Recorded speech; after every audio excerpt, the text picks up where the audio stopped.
Riżultat ta' bosta miżuri li tħabbru f'budgets ta' Gvern Laburista, il-persuni b'diżabilità li jaħdmu biqlieħ fis-suq tax-xogħol aktar minn triplaw fl-aħħar snin.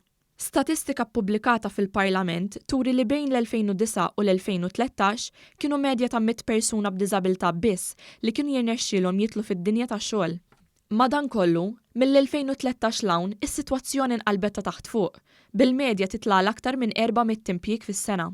Dan wassal biex illum hawn aktar minn 3700 persuna b'diżabilità li qegħdin jaħdmu biqlieħ f'pajjiżna. L-istatistika mogħtija mill-Ministru għall-Edukazzjoni u x-Xogħol Evarist Bartolo turi li r-rata ta' impjiegi ġodda ta' persuni b'diżabilità tala tal-bejn 300 u 400 fuq medda ta' sena.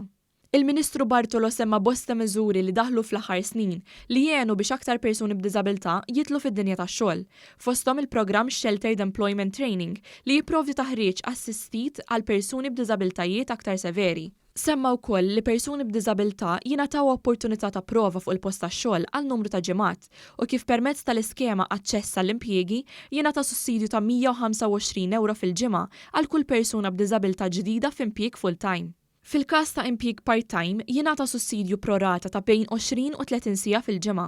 Min ħaddem jista' jitlob ukoll biex jiġi eżentat mill-ħlas tal-bolla għall-impjiegi reġistrati b'diżabilità u fl-istess waqt jirċievi inċentiv fiskali ta' 25% tas-salarju bażiku annwali għal kull persuna b'diżabilità sa massimu ta' €4,500.